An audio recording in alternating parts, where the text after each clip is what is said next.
आज हम पढ़ने जा रहे हैं चरक सूत्र स्थान का 5th चैप्टर मात्राशती अध्याय। मात्राशती अध्याय भैषज चतुष्क खत्म होने के बाद स्वस्थ चतुष्क का पहला चैप्टर है। ठीक है, यहाँ पर बुक लेकर बैठेंगे। 3rd श्लोक में मार्क करेंगे कि पुनः अग्नि बल अपेक्षिणी। हमें क्या हमारा मात्रा है वो हमारे अग्नि के बल पर निर्धारित होगा कि हमें कितनी भूख लगनी चाहिए। ठीक है, कौन सी आइडियल मात्रा है।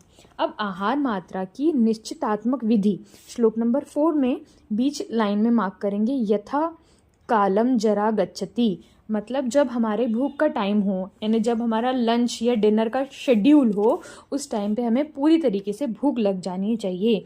वही हमारी निश्चित मात्रा रहती है। फिर श्लोक नंबर 6 की हिंदी देखेंगे।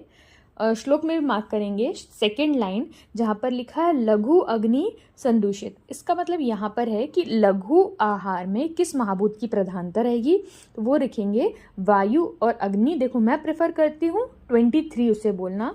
और जब हमारे गुरु आहार की बात करी जाएगी तो गुरु आहार जो होते हैं सोम और पृथ्वी, यानी 4 और 5। ठीक है, तश्च अति मात्रम दोषान्वितम, मतलब अतः अधिक मात्रा। लास्ट 4th लाइन में हिंदी के स्टैंजा में देखेंगे, अतः अधिक मात्रा में भोजन करने से अधिक दोष उत्पन्न होने वाले होते हैं। इसका मतलब अगर आप कम खाओगे तो उतने दोष उत्क्लेशित नहीं होंगे, लेकिन अगर आप मात्रा से अधिक आहार का सेवन करेंगे तो आपके दोष उत्क्लेशित हो जाएंगे, अति मात्रा में दोष प्रकोपित हो जाएंगे।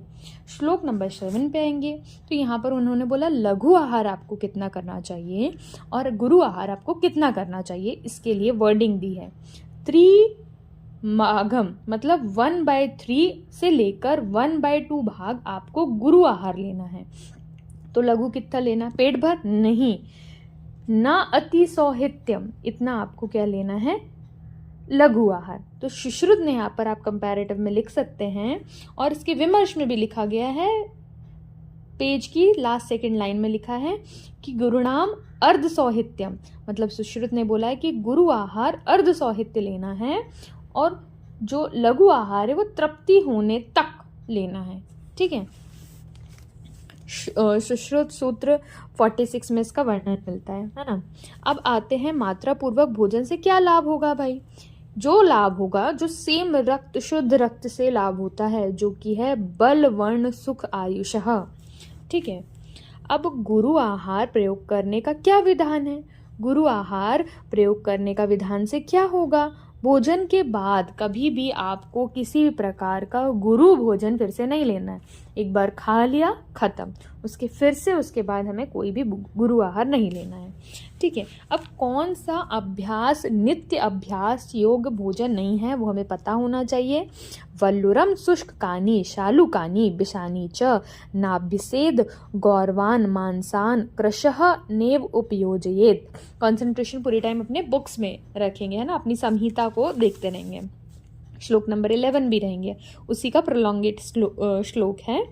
कूटिकांश कीटांश सौक्रम गव्य माहिषम मत्स्यान दधी च माशश्च यवक, बहुत इंपॉर्टेंट है, यवकश्च न शीत्येत। यहाँ पर वो बोल रहा है क्या नहीं खाना, तो यवक वर्ड बड़ा है, यवक नहीं खाना है। ठीक है, क्योंकि मैं इतना उस पर एम्फसाइज इसलिए कर रही हूँ क्योंकि जब हमें नित्य खाने वाले भोजन की बात करेंगे तो वहाँ यव रहेगा। ठीक है, षष्ठी शालिमुदान सैंदवामलक यवान अंतरिक्ष पया सर्पी जांगल मधुचा अभ्यसेत। ये आपको कोशिश करिए कि ये श्लोक आपको याद ही रहे। तो इससे क्या होगा, ऐसे स्पेसिफिक क्वेश्चन नहीं पूछा जाएगा, लेकिन आपको पता होना चाहिए एटलीस्ट पथ्य और अपथ्य क्या है। ठीक है, अगर श्लोक नंबर 13 की बात करी जाए तो यहाँ पर लिखा है संतुलित आहार की परिभाषा ही है, व्हाट इज बैलेंस डाइट। तो अच्छे से श्लोक नंबर 13 में बताया गया है कि ऐसे आहार द्रव्यों का नित्य सेवन करना चाहिए जिससे आपका जो स्वास्थ्य है वो मेंटेन रहे, उत्तम स्वास्थ्य बना रहे, किसी भी प्रकार के रोग की उत्पत्ति ना हो। वही हमारा क्या होता है, संतुलित आहार होता है, कि हमारा साथ में क्या हो गया, हमें संतुलित क्या हो गया है। ठीक है, विमर्श बहुत बड़ा है इस चैप्टर में। आप आ जाएंगे श्लोक नंबर 14 में। श्लोक नंबर 14 से यहाँ पे स्वस्थ व्रत का वर्णन है। अब स्वस्थ व्रत का वर्णन यहाँ है, तो फिर आप मुझे बताएं स्वस्थ व्रत का वर्णन यहाँ है, तो स्वस्थ व्रत का वर्णन कहाँ आएगा, बताइए बताइए, चैप्टर नंबर 8 में आएगा। ठीक है, अब चरक ने जब नित्य दिन की आहार विहार के बारे में वर्णन किया है तो उन्होंने चरक का अंजन से शुरुआत करी। तो सुश्रुत ने दातून से करी है और वाग्भट जी यहाँ पर ब्रह्म मुहूर्त में उठना सबसे पहले बताते हैं। तो ये आप लिख लीजिए। ठीक है, उसके बाद अंजन पे आते हैं। अब श्रेष्ठ अंजन चरक ने बताया है सौवीरम, सौवीर अंजन को शिष्ट बताया है और नित्य बोला है, नित्यम दोनों मार्क करेंगे। ठीक है, फिर उसने रसांजन के बारे में क्या बताया, पंच अष्ट रात्रे मतलब 5 to 8 दिन के बीच में आपको लगाना है। यहीं पर अगर वाग्भट की बात करी जाए तो वाग्भट ने रसांजन का सेवन सप्तरात्रि में बताया है। ठीक है, फिर रसरत्न समुच्चय जो हम रसशास्त्र के अंदर भी पढ़ेंगे, सौवीरंजन, रसांजन, श्रोतो अंजन, पुष्पांजन और नीलांजन, ऐसे 5 अंजन के बारे में व्याख्या करी गई है। इनके फॉर्मूलेज मेजरली आप याद रखेंगे कि सौवीरंजन और श्रोतो अंजन दोनों SB2S3 रहेगा, पुष्पांजन ZNO रहेगा। ठीक है, उसके बाद नीलांजन PBF रहेगा। ठीक है, रसांजन हमारा HGO रहेगा।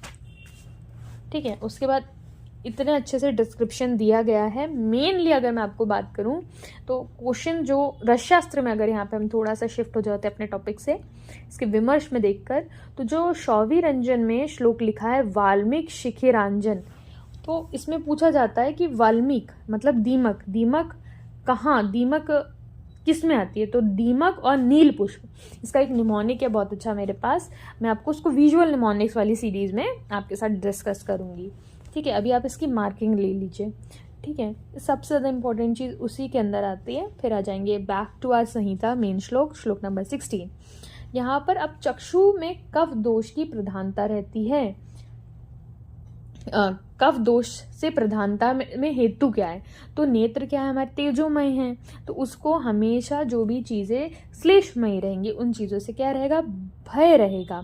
तो अंजन क्यों अच्छा है, क्योंकि वो श्लेष्म हरम करम है। ठीक है, श्लेष्म हर कर करता है, प्रसादन का कार्य करता है। ठीक है, उसके बाद नीचे आएंगे, सुश्रुत निदान 5 का विमर्श में एक श्लोक लिखा है, उसमें सेकेंड लाइन में देखेंगे कुष्ठम ज्वरम शोषश्च नेत्र अभिषंद, ये जो 4 रोग हैं वो इन्फेक्टिशियस 4 डिजीज बताई गई हैं। मतलब औपसर्गिक रोगों का वर्णन सर्वप्रथम सुश्रुत ने यहीं पर किया गया है और उन्होंने बताया है कि ये रोग ऐसे हैं कि एक इंसान से दूसरे इंसान तक वेरी कर सकते हैं। यहाँ पर अगर हम नेत्र के बारे में बात कर रहे हैं, इसलिए हमने जो नेत्र अभिषंद है वो एक इन्फेक्टिशियस डिजीज है, उसका यहाँ पर वर्णन मिलता है। दिन में अंजन का प्रयोग हमें कभी भी नहीं करना है और मेनली ऐसा लिखा जाता है कि तीक्ष्ण अंजन का प्रयोग दिन में नहीं करना चाहिए और अंजन लगाने का समय क्या है, तो वो भी है रात्रि। ठीक है, अंजन से लाभ की उपमा यहाँ पर दी गई है। ठीक है, नेत्रों में अंजन और आश्चोतन लगाने से दृष्टि स्वच्छ हो जाती है, जैसे आकाश में चंद्रमा की तरह चमकती है। ठीक है, नभ सिंधुवत। ठीक है, सुश्रुत ने यहाँ पर उसके, हमको पता है कि क्रियाकल्प का वर्णन किया गया है, तो क्रियाकल्प में कौन कौन से प्रोसीजर्स आते हैं विमर्श में देखेंगे, तर्पणम पुटपाकश्च सेक आश्चोतन अंजन, तो उसने लास्ट अंजन को बताया है। ठीक है, तो वहाँ पर तर्पण, पुटपाक, सेक, अंजन, आश्चोतन हम डिटेल में किसके अंदर देखेंगे, हम देखेंगे हमारे शालाक्य वाले पोर्शन के अंदर। ठीक है, बहुत ही अच्छे से तरीके से। ठीक है, अब धूम्रपान के बारे में बात करते हैं। धूम्रपान में यहाँ पर 2 चीज़ें हमें मेनली याद रखना है कि धूम्रपान का रात्रि में निषेध है। धूम्रपान कौन से रोगों में कार्यकर होता है, तो वात कफ वीके लिख सकते हैं, वीके रोगों में आप करते हैं। धूम्रपान का अंगुल, यहाँ पे श्लोक नंबर 24 का फर्स्ट वर्ड है अष्ट अंगुल, मतलब 8 अंगुल की उसकी वृत्ति होती है।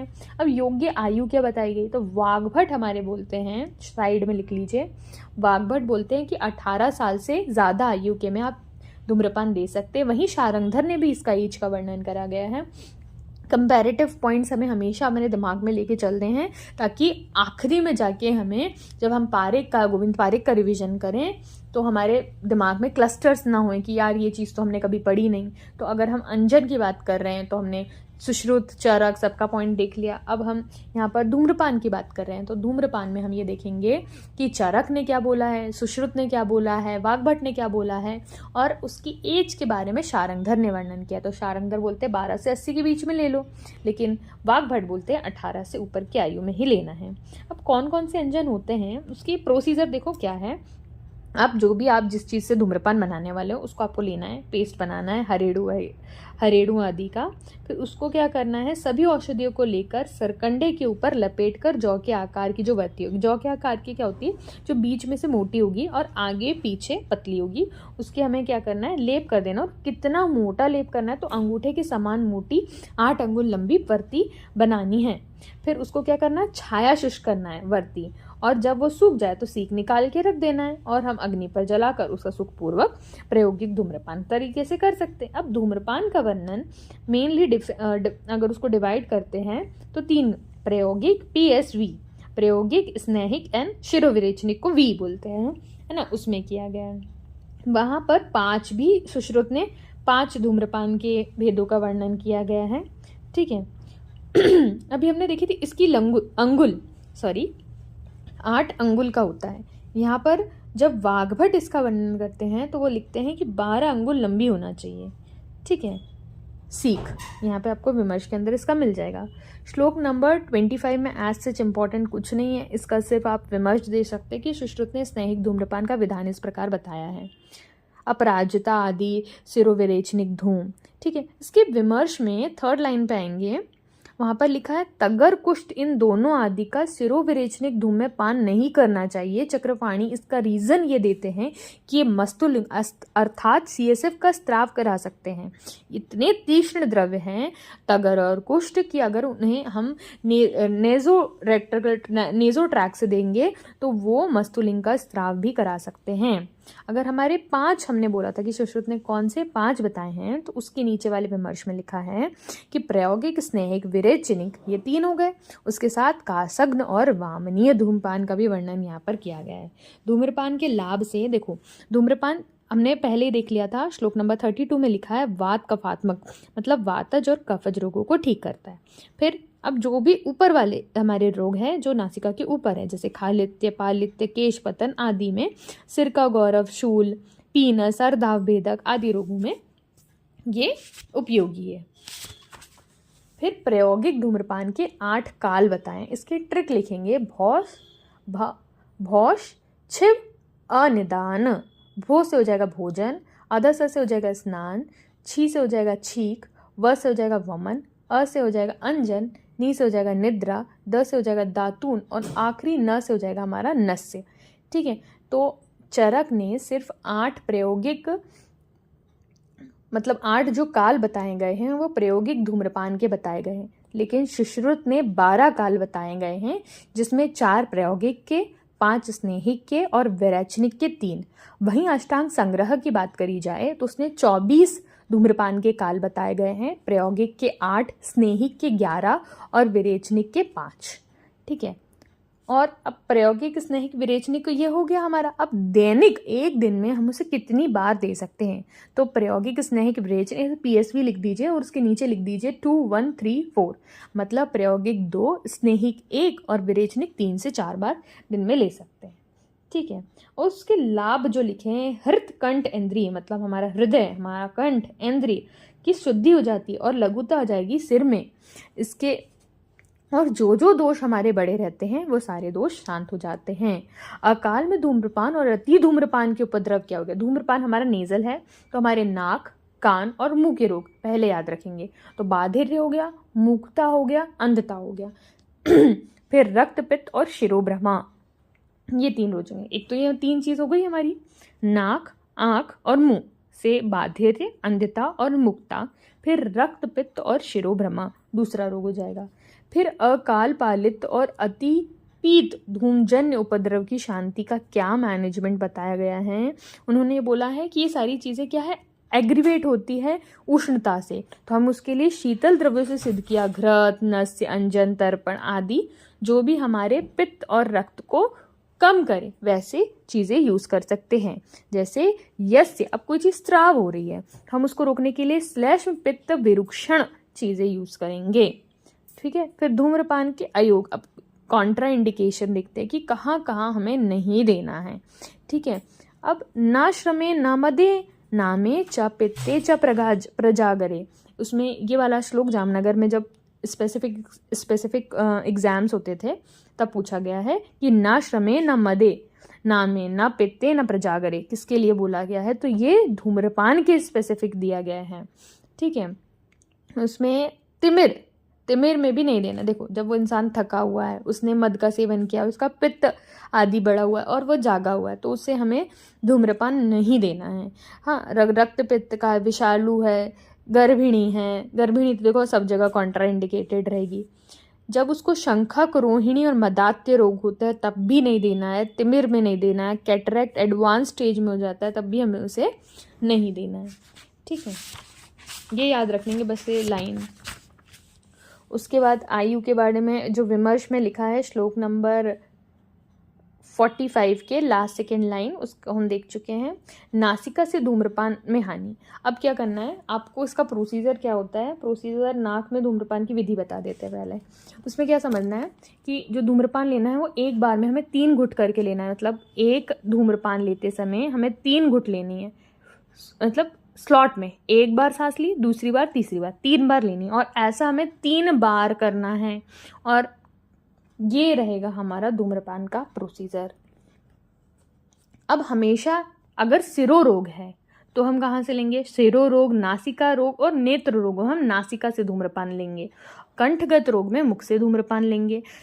ले लिया हमने अलग अलग, लेकिन निकालना हमें हमेशा मुख से ही है, हमें कभी भी नासिका से नहीं निकालना है, नासिका से कभी भी नहीं निकालना है, क्योंकि विरुद्ध मार्ग में हुआ धूम नेत्रों को नष्ट करता है। प्रतिलोमम गतो आशु धूमो। ठीक है, इसलिए हमें कभी नहीं लेना नाक से धूम्रपान करने की विधि। उसके बाद आएंगे धूम्रपान का प्रमाण, तो इसको चरक, सुश्रुत, वाग्भट कंपैरेटिव में देखेंगे। पीएसवी लिख लीजिए, पी के सामने 36, 32, 24, फिर पीएसवी सुश्रुत का लिखेंगे, उसमें लिखेंगे 48, 32, 24, और सुश्रुत ने 5 बताए तो कासग्न और वामनीय, तो 16 ये हो जाएंगे हमारे।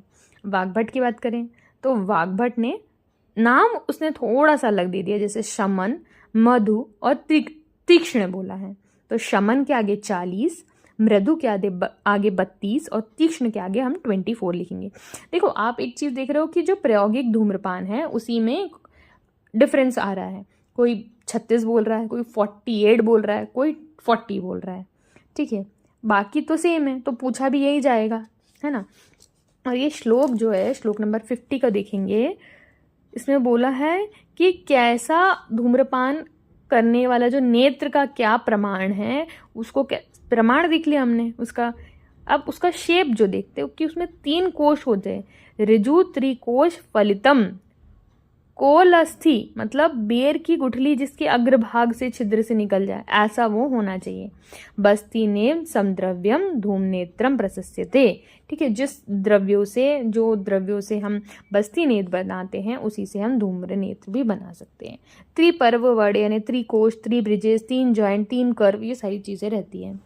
ठीक है, उसके बाद ये कुछ इम्पोर्टेंट नहीं है, हम चलते हैं नस्य।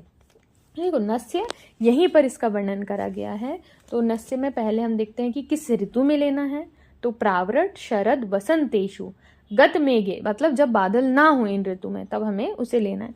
अब कहाँ कहाँ ये फायदा करेगा, श्लोक नंबर 59, मन्य, स्तंभ, शिरा, शूल, अर्दित, हनु, संग्रह। अब ये ऐसा पूछा जाता है कि मन्य, स्तंभ, शिरा, शूल, अर्दित, हनु, संग्रह, तो हम धूम्रपान की तरफ चले जाएंगे कि हाँ भाई नहीं, हमें नस्य की तरफ आना है। पीन, सरदाव भेदक च शिरा कंप शम्यति। ठीक है, फिर स्वरः स्निग्धः स्थिरो महानः, स्वरः स्निग्धः स्थिरो महानः, श्लोक नंबर 61। ये वर्ड है, ये भी पूछा जाता है कि किसका, मतलब यही पूछा जाएगा कि किसका है, हमें आइडेंटिफाई करना। या तो स्टेटमेंट वाइज क्वेश्चन जैसे इस बार पेपर में आए थे कि नस्य के लिए स्वरः स्निग्धः स्थिरो महानः है, स्टेटमेंट नंबर 1। स्टेटमेंट नंबर 2 धूम्रपान के लिए स्वरः स्निग्धः स्थिरो महानः है, तो हमें याद रखना चाहिए। जितश्च उत्तम अंगेशु जरा न लभते बलम, मतलब वृद्ध अवस्था आने पर भी सिर में उसके लक्षण प्रकट नहीं होते हैं। जो व्यक्ति नस्य लेता है तो जो मेंटल चेंजेस एक एज में आते हैं वो नस्य लेने वाले पेशेंट के अंदर नहीं आते हैं। अब अणु तेल की निर्माण विधि का वर्णन किया गया है। तो अणु तेल की निर्माण विधि में सबसे पहले कुछ चीज़ें जो मार्क करनी चाहिए कि तेल लेते हैं हम 1 के रेशियो में, क्वाथ लेते हैं 1:10 और जल लेते हैं महेंद्र जल 100। तो अणु तेल का नस्य 1 दिन छोड़कर कुल 7 दिन देने से लगातार देना चाहिए हमको, है ना। और इसका पाक कितनी बार होता है, तो 10 बार इसका पाक होता है। ये चीज़ याद रखेंगे। इसकी मात्रा क्या बताई गई, तो श्लोक नंबर 68 में की लास्ट वर्ड देखेंगे, तैलस्य अर्ध पलोन्मितम, मतलब आधा पल अर्थात 2 तोला इसकी हम मात्रा लेंगे। तो इसका प्रोसीजर क्या है, सबसे पहले हमने क्या किया, सारी जो भी औषधि ली उसको डाल दी। फिर उससे ज़्यादा क्या करें, हमने उसमें जो औषधि थी वो डाली और उससे 100 गुना हमने क्या डाल दिया, उसमें क्वाथ बनाना है तो उसमें पानी डाल दिया। फिर जब वो 10 शेष हो जाएगा तब हमको उसको ले लेना है। फिर क्या लेना है, उतना वो लेना, उतना तेल लेना है, पाक करना है, फिर हमारा क्वाथ उड़ जाएगा। फिर से ऐसा 9 टाइम्स हम क्या डालेंगे, क्वाथ डालेंगे। और जब 10th टाइम हम उसमें डालेंगे तब हम उसे बकरी का दूध डालेंगे और इस तरीके से उसका हम 10 बार पाक करेंगे। अब इसको लेने का प्रयोग करने से क्या बोला गया उसने, प्रतिदिन 3-3 बार 3-3 दिन पर नस्य लेना चाहिए। ठीक है। स्निग्ध स्विन्नम उत्तम मंगेशु पिचुनम नवोनेव, उसने बोला ना 3-3 दिन और 7 दिन तक। ठीक है, अर्थात 1 दिन का अंतर देकर 7 बार नस्य का सेवन करना चाहिए। इस चीज को कोई डाउट तो नहीं है। फिर दंत धावन का प्रावधान होता है। अब हमने अंजन देख लिया, हमने धूम्रपान देख लिया, हमने नस्य देख लिया, तो 4th चीज जो आती है वो है दंत धावन। दंत धावन 2 काल करेंगे, दिन में 2 बार करना है। रस जो बताए उनने बताया कषाय कटु तिक्तकम। ठीक है। और अंगुल कितना बताया गया, तो अंगुल सुश्रुत और वाग्भट ने 12 अंगुल और कनिष्ठिका उंगली के बराबर बताया गया है ना। नीचे अष्टांग संग्रह के बाद भी दिखा गया है ना, 12 अंगुल लंबा। और दंत चूर्ण का वर्णन, ये तो दंत धावन बोला है इसने, दातौन का ही बोला है। दंत चूर्ण का वर्णन भी सुश्रुत के अंदर हमको मिलता है। दातौन करने से क्या लाभ होते हैं। अब दातौन करेंगे तो मुख की दुर्गंधता, विरसता, वैरस्य, जिह्वा, दंत के जो भी मल रहते हैं वो चले जाएंगे। और क्या होता है, सद्यो दंत विशोधनी। ये लैब में क्वेश्चन था कि इसमें था सद्यो दंत विशोधनी किसका है, तो ज़्यादा दिमाग नहीं लगाना है, दंत विशोधनी दातौन ही करेगी। ठीक है। उसके बाद उत्तम दातून कौन कौन सी है उसने बता दिए, KKM मामा याद रख से, क से कनेर, क से करंज, M से मदार, अगले M से मालती, A से अर्जुन और A से असन। तो KK मामा इसकी ट्रिक लिख लीजिए।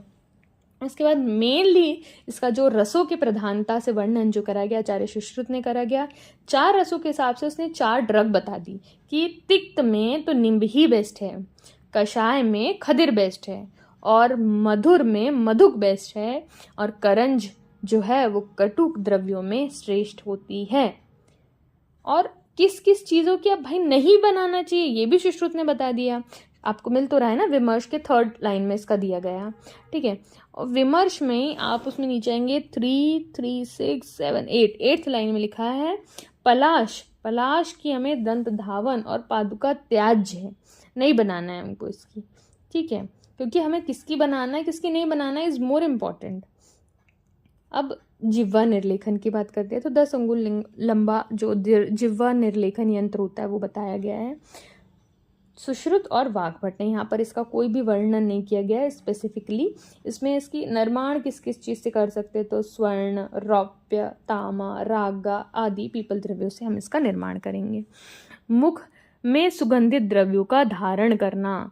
ठीक है, आजकल बहुत चल रहा है इसका, आगे हम माउथ फ्रेशनर्स बोल सकते हैं, लेकिन यहाँ पर उसको तांबुल का वर्णन करा गया। तो तांबुल का सर्वप्रथम वर्णन भी रेफरेंस अगर पूछा जाए तो चरक के 5th चैप्टर में ही मिलता है। फिर स्नेह गंडूश, oil pulling, very trending in internet nowadays. ठीक है, तो ऑयल पुलिंग का जो वर्णन है वो लोग ऑयल पुलिंग कर दिया उनने कि अभी अभी आया, लेकिन हमारी 5000 साल पहले के हमारे ग्रंथों में लिखा गया है बहुत अच्छे तरीके से। तेल का गंडूश धारण करने से हनु और स्वर में बल्कि तथा वदन में मांस की अच्छी प्रकार वृद्धि होती है। वदनश्च उपचयो नरः, वदन मतलब स्वर, स्वर से यहाँ से अपन ले सकते हैं, है ना, और स्वर वर्ण, तो ये वाला कोई डाउट इसमें रहेगा नहीं अपना। ठीक है, इसकी आयु के बारे में अगर वर्णन करा जाए तो 5 साल से अधिक, कोई इसमें डाउट नहीं है। मतलब वाग्भट ने भी सेम आयु बताई गई है और शारंगधर ने भी सेम आयु बताई गई। 5 साल से जो भी ऊपर का रहेगा वो गंडूश और कवल धारण कर सकता है। 5 साल से पहले बच्चे वाला उतना उसको समझ ही नहीं रहेगी, वो अंदर डाल पी लेगा उसको। उसके भेद के बारे में बात करी जाए तो श्लोक विमर्श के 3rd लाइन पे जाएंगे। असंचारी मुखे पूर्णे गंडूषः कवलश्चरः तत्र द्रवेण गंडूषः कल्केन कवलः स्मृतः। ठीक है, चतुर्विध इष्याद गंडूषः स्नेहः शमनस्तथा शोधनोरोपणश्च, मतलब स्नेहन शमन शोधन रोपण, ये 4 उसके भेद रहेंगे। इसकी एज के बारे में आ जाएगा। ठीक है, फिर सदा सिर पे तेल धारण करने से क्या लाभ है, जो कि हमें बिल्कुल नहीं पसंद, ऑयलिंग कोई नहीं करता आजकल।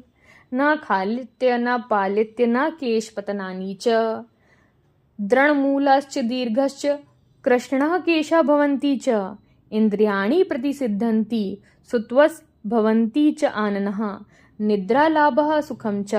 अब देखो, इसने बोल दिया कि आपके बाल ना खालित्य होंगे, ना गिरेंगे, ना पकेंगे, बिल्कुल बढ़िया क्वालिटी में रहेंगे, स्ट्रॉन्ग रहेंगे, बिल्कुल ब्लैक रहेंगे, लेकिन हम तो ऑयलिंग नहीं करेंगे, चाहे ग्रंथों में लिखा हो। तो what should we do, we should go to the grantha. ठीक है, सदा कान में तेल लाने से क्या लाभ होगा, जो भी मन्य स्तंभ हनु संग्रह, अभी हमने ये वाला सेम वर्ड नस्सी में पढ़ा था, तो वर्डिंग थोड़ी अलग हो सकती है, लेकिन अगर हिंदी आएंगे तो दोनों चीज़ें आ जाएंगी। ठीक है, और इसमें आखिरी वर्ड जो इसके विमर्श में लिखा है, हनुमन्या हनुमन्या सिरह कर्णशूल अग्नो कर्ण पूर्ण, मतलब कर्ण पूर्ण से कौन कौन से रोग, हनु के, मन्या के, सिर के और कर्ण शूलग्न होता है। इतना बेस्ट सुश्रुत ने बोला है।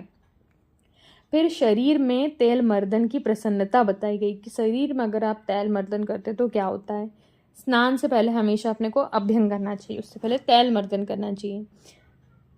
जैसे कि एक घड़ा है, उसको हम प्रिपेयर करते हैं, अगर उसमें अगर पानी डालेंगे तो वो सीधा निथर जाएगा, नीचे चला जाएगा, लेकिन अगर उसमें हम वही तेल का मर्दन एक लेप लगा देंगे तो वो कैसा हो जाएगा, दृढ़ हो जाएगा, क्लेश सह हो जाएगा। उसी तरह हमारी बॉडी भी तेल मर्दन करने से दृढ़ और सुंदर हो जाती है और क्लेश को वहन करने वाली हो जाती है। अभ्यंग के कार्य का वैज्ञानिक आधार क्या है, प्रतिदिन तेल का अभ्यंग करना चाहिए। ठीक है, तेल अभ्यंग से क्या लाभ होते हैं, तेल अभ्यंग के लाभ तो इतने ज़्यादा है कि पुरुष बलवान, देखने में सुंदर, प्रिय आकृति वाला और वृद्ध होने पर भी वृद्धावस्था के पूर्ण ना प्रकट होने वाला, मतलब आपकी एज हो जाएगी लेकिन your body will not show the लक्षण, कि जो दूसरा इंसान जो अभ्यंग नहीं कर रहा है और जो अभ्यंग कर रहा है have a high difference, it is practically seen. ठीक है, पैरों में तेल मर्दन से क्या लाभ होता है, दृष्टि प्रसादनः लभन्ते मारुतश्च उपशामयति। देखो, तेल है तो वात का शमन करेगा, दृष्टि का प्रसादन करेगा, और क्या करता है, गृद्धसी वात पादभ्यो स्फुटना न च। ठीक है, जो भी हमारे वातिक डिसऑर्डर्स है, पैरों का फटना, गृद्धसी रोग, सिरा स्नायु का संकोच जो हो जाता है, न च सिरा स्नायु संकोच, तो ऐसे कुछ भी रोग अगर आप पादाभ्यंग करेंगे तो नहीं होंगे। ठीक है, उसके बाद शरीर स्पॉन्जिंग, जो नहीं नहा सकता वो स्पॉन्जिंग कर ले। दौर्गंध गौरवम तंद्रा कंडू मल अरोचकम। ठीक है, ये सारी चीज़ें जो चली जाएंगी। स्वेद विभत्सम अंत्य, अब स्पॉन्जिंग करेंगे तो आपको जो बेड ऑर्डर, हत्ती पसीने की दुर्गंध वो नहीं आएगी।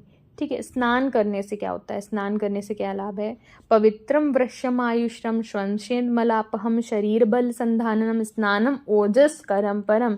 स्नान जो हमारे शक्ति का ओज को वर्धन करता है, इसलिए हमें स्नान के बारे में बताया गया है। ठीक है, अभ्यंग कर लिया, व्हाट इज द प्रोसीजर, तो अभ्यंग कर लिया।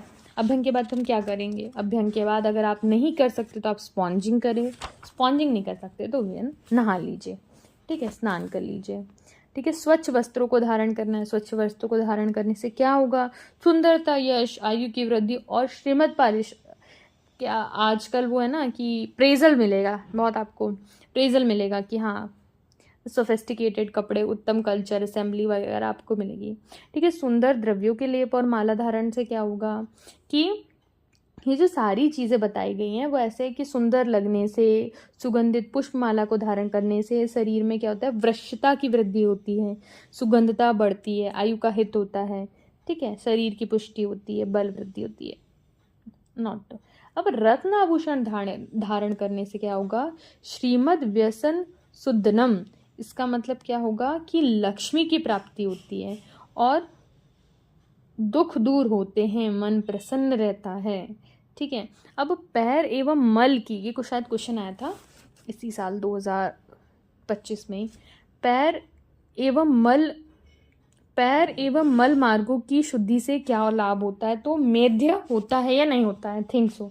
ठीक है, तो उसका ये मेध्य होता है, मतलब दीज आर मेध्य इसका कर्म है कि नहीं। अगर मल कोई भी सोचेगा मल मार्ग की शुद्धि से क्या वो मेध्य होएगा, तो यस इट इज मेध्य, और ये लक्ष्मी को भी अट्रैक्ट करता है। अब क्षौर कर्म के बारे में भी दो हमारे स्पेसिफिक आते हैं कि 15 दिन में 3 बार, या मेनली हमको क्या बताया गया है, 15 दिन में 3 बार, मतलब पर्टिकुलर 5 दिन के इंटरवल में हमें क्षौर कर्म करना है। क्षौर कर्म इज व्हाट, हमारे केश, श्मश्रु, नख आदि को काटना, जो हमारी शरीर में क्या देते हैं, पौष्टिक देते हैं, पुष्टि देते हैं, शरीर की पुष्टि करते हैं। अब जूते आदि धारण करने से चक्षुष्य होते हैं, पराक्रम सुखम होते हैं, ये 2 मेजर वर्ड हैं। अब छाता धारण करने से क्या होगा, भावी रोग की शांति हो जाती है, मतलब इष्टे प्रशमनः, मतलब जो आने वाला जो रोग होता है वो आपको नहीं होता है। चैप्टर थोड़ा बड़ा है ना। दंड धारण करने से क्या लाभ होता है, तो दंड धारण करने से मनुष्य क्या होता है, गिरने से बच जाता है।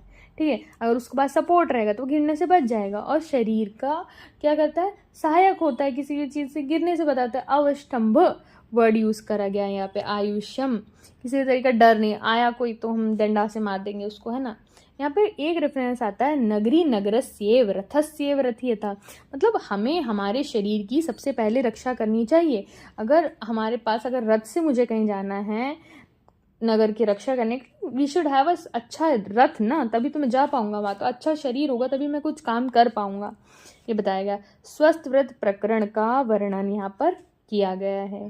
ठीक है, बहुत ही अच्छा और प्रैक्टिकल बेस पे अप्लाई करने वाला चैप्टर है। उसके बाद हम नेक्स्ट चैप्टर नंबर 6 देखेंगे। Thank you.